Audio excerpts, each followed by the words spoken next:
Oke, kembali lagi di channel YouTube saya, One to Be Kreatif. Kali ini saya ada video, nah yaitu mengenai tentang berita terbaru. Di sini ada Ferry Amsari. Nah, katanya ya di dalam video kali ini Ferry Amsari ini, nah ini beserta kawan-kawannya ini telah membentuk kabinet bayangan bentukan masyarakat. Wow, kayak negara ya. Apa ini akan menjadi negara di dalam negara ya? Nah, terus kemarin ya, Bapak Prabowo Subianto kan juga membentuk kabinet ya. Nah, oh ini ada lagi nih, Ferry Amsari nih ya beritanya ya. Ini membentuk kabinet bayangan. Nah, ini usulan dari masyarakat. Masyarakat sing yo. Tahu sendiri kan, nah, mereka-mereka ini adalah ini ya, orang-orang yang berseberangan dengan Bapak Joko Widodo dan juga pemerintah atau pemerintahnya Bapak Prabowo Subianto dan juga Mas Gibran. Nah, karena mereka-mereka ini nggak setuju nih, karena mereka kemarin-kemarin ini ya dengan statementnya yang akan menggulingkan Bapak Prabowo Subianto dan Mas Gibran. Nah, akan diganti dengan siapa ini? Kemungkinan besar diduga ya karena ya kemarin-kemarin waktu Pilpres, nah ini junjungan mereka atau jagoan mereka ini kalah. Nah, makanya dengan usaha apapun, nah mereka ini ingin sekali menggulingkan pemerintahan Bapak Prabowo Subianto dan juga Mas Gibran. Nah, akan diganti dengan junjungan mereka. Nah, jangan-jangan ini ya. Nah, ini Ferry Amsari ini ingin menjadi presiden ya. Oh, nggak masalah sih pengen jadi presiden ya. Nanti kan ada pemilu lagi, tunggu aja di 2029. Mengenai tentang video kali ini, nah mungkin ya, teman-teman ini akan dibuat tertawa-tawa oleh teman kreator kita, yaitu Opung Parpelak. Pasti tentu akan dibuat tertawa-tawa. Nah, supaya teman-teman tidak penasaran, kita langsung aja kita tonton video ya. Kalian tahu berita terbaru? Ferry Amsari baru saja merilis kabinet bayangan bentukan rakyat. Bayangan kalian ya, kabinet 2024 kemarin sudah dibentuk, sekarang mereka bikin kabinet bayangan. Sekarang begini, itu kabinet bayangan mau kau bentuk, mau kalian bikin, ya itu yang melantik siapa? Hah? Anies Baswedan. Bisa. Kalau nggak percaya kalian, ya kalian baca itu di Kompas. Mereka sudah menyusun kabinet bayangan. Syaratnya katanya kabinetnya nggak perlu gemuk-gemuk. Cukup katanya cuma 12 menteri. Dengan alasan katanya 12 menteri dibikin supaya lebih fokus. Di mana-mana yang urusan, ya urusan pemerintahan, itu dipecah-pecah biar fokus. Ini ngurusin itu, yang sebelah sana ada bagian-bagiannya. Jadi kalau Menteri Kehutanan nggak ngomongin masalah hutan, transmigrasi, masalah desa. Aduh, Ferry Amsari, kau bikin kabinet kenapa? Ada rencana mau mencalonkan diri jadi calon presiden 2029. Kalau mau mencalonkan diri bilang aja lah. Gak usah malu-malu. Tapi sebelum kau mencalonkan diri, ya aku benamkan kau dulu di Danau Toba ini.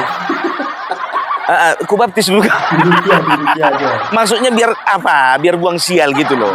Ya harus buang sial lah. Soalnya kemarin kan kalian bikin Dirty Vote 1, Dirty Vote 2 film ya kan. Film apa namanya? Propaganda nggak berhasil juga kan? Aduh, orang yang diajak itu biar tahu kalian Ferry Amsari biasa. Siapa lagi kalau bukan yang pertama ya kan Zainal Arifin Mukhtar atau Uce. Yang kedua Bivitri lagi. Karena apa? Tiga-tiganya kompak kemarin Dirty Vote 1, Dirty Vote 2. Nah baru-baru ini mendukung film Pesta Babi. Dirty Vote 1 gagal, 2 gagal. Film Pesta Babi gagal. Sekarang mereka mau bikin kabinet bayangan. Aduh, ya kalau mimpi itu boleh kita mimpi itu tinggi. Tapi tolong dulu sebelum kita bermimpi, ya tolong dulu komunikasikan dengan partai politik. Di mana-mana jalurnya itu, ya kan mendaftar ke KPU. Kalau mendaftar ke KPU pastikan dulu partai pengusungnya siapa-siapa aja. Presiden thresholdnya berapa persen. Kan begitu, setelah itu ya apa namanya lakukan pemilihan. Setelah pemilihan baru mikirin yang namanya kabinet. Dia bikin namanya dirilis mereka kabinet bentukan rakyat. Baru tahu kalian yang aku berpikir begini kan, ini pasti kawan-kawannya itu lagi, itu lagi. Tahu kalian siapa salah satu yang diajak? Salah satu yang diajak yang namanya Bima Yudhistira Adinegara. Siapa itu? Ya, dia itu adalah pimpinan dari Foundation Celios, ya kan? Apa itu Yayasan Celios itu? Celios adalah salah satu yayasan yang menerima dana segar dari Yayasan Open Society miliknya George Soros. Nggak tanggung-tanggung, tahu kalian tahun ini mereka dapat berapa? Kalau nggak salah, mereka dapat 45 miliar. Sama aku datanya semua. Nggak percaya? Ya ini nih. Ini aku salah satu aja ya. Karena apa? Ya, ini si Bima Yudhistira Adinegara ini rencananya di dalam kabinet bayangan dia akan menjadi menteri keuangan. Udah direncanain semua, boy. Makanya aku bilang sama kau, ya, kalau misalnya kepingin cita-citamu terwujud itu, ya, tolong dulu bikinlah mimpi-mimpi yang terukur. Bali diungkap ke publik, Yayasan Celios Bencana Bangsa menerima kucuran dana sekitar 45 miliar rupiah dari Open Society Foundations milik keluarga George Soros secara bertahap. George Soros jadi salah satu dalang di balik berbagai demonstrasi yang terjadi di Indonesia.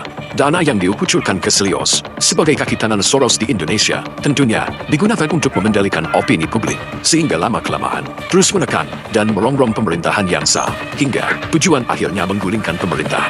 Bagian dari cara licik yang dimainkan kelompok ini untuk mengganggu kedaulatan bangsa. Tujuannya apa? Mengguling pemerintahan yang sah. Pastilah temannya Saiful Muzani, temannya Islah Bahrawi, kan orangnya itu juga kan, ya kan? Nah, termasuk si Bima ini ya, Bima Yudhistira Adinegoro. Tahu kalian ya? Ini adalah salah satu orang yang memang betul-betul sangat punya andil gitu loh ya di dalam pergerakan dari Open Society ya. Udahlah ya, nggak usah sembunyi-sembunyi. Sedangkan Tempo pun juga sudah mengakui bahwa mereka juga menerima dana dari Soros. Kacau. Ferry Amsari gitu loh. Ya, nah tahu nggak kalian ya? Salah satunya aku begini loh ya.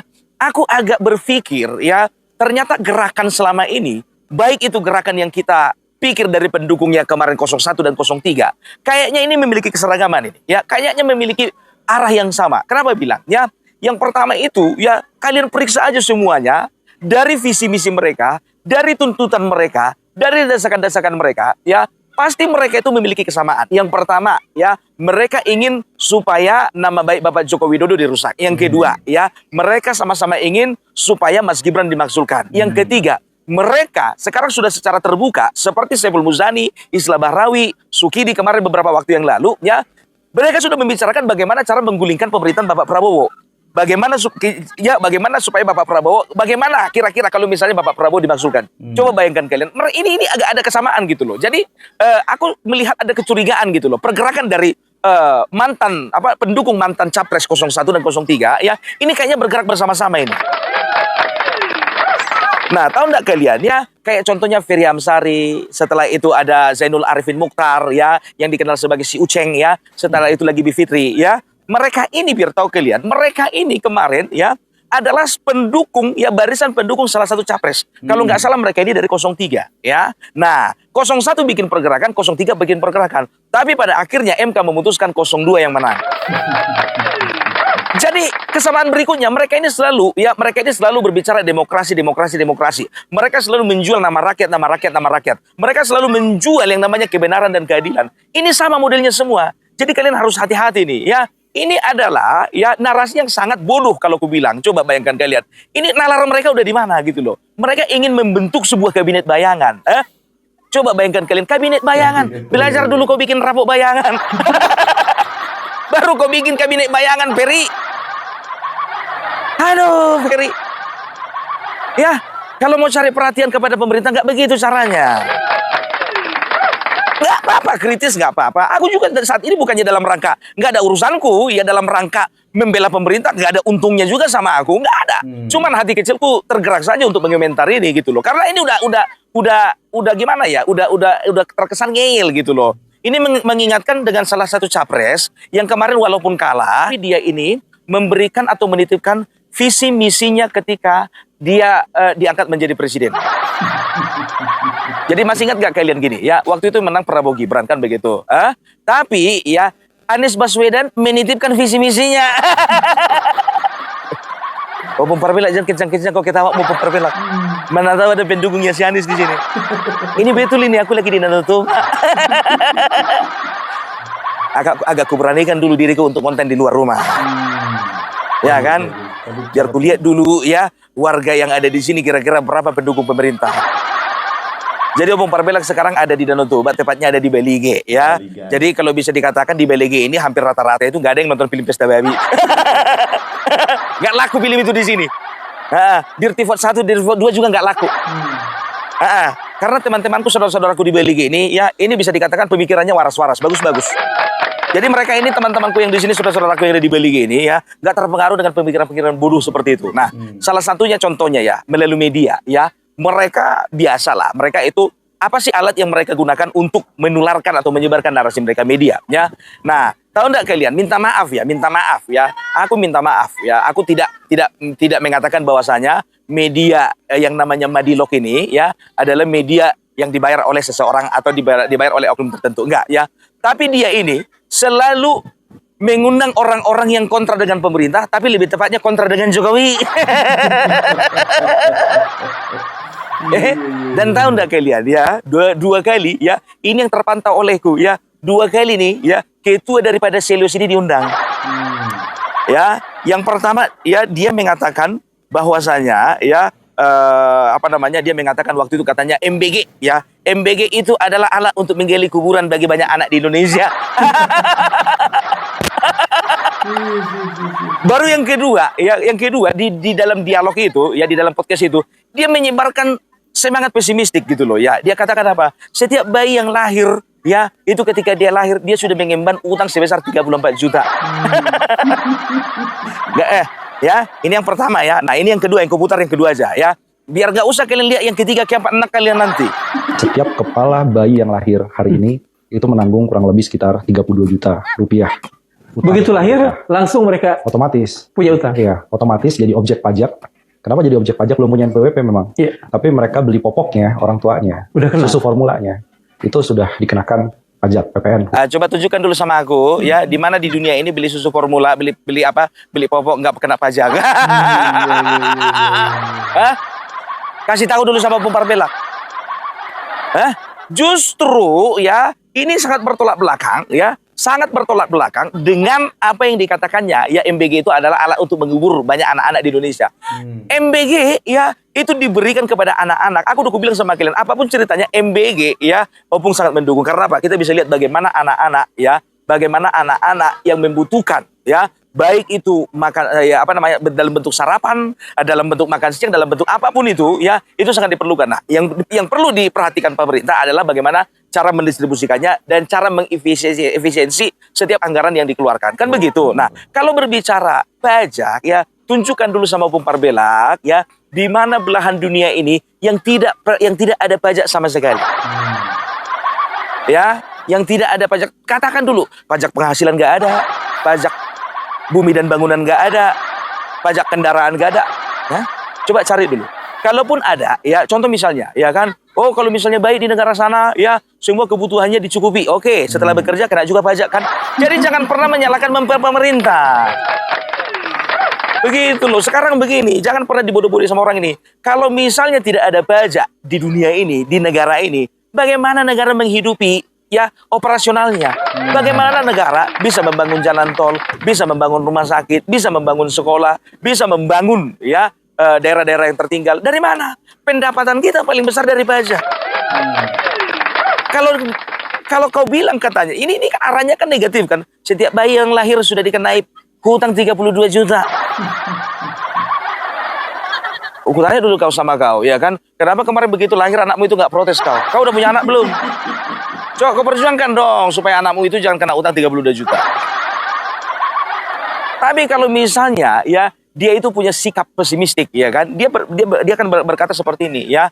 Apapun yang telah kuperbuat untuk negara ini, walaupun sedikit saja dari pajak, entah itu penghasilan, entah itu pajak apapun itu, tapi aku punya andil di dalam membangun negara ini. Gitu. Kok ngajarin orang blow on lu? Aduh, Selios gimana? Berapa kita dapat lagi nanti tahun depan dari George Soros? Aku bukan lagi menuduh ya. Aku sedang dalam rangka memastikan gitu loh. Bikin sanggahanmu kalau memang nggak betul itu.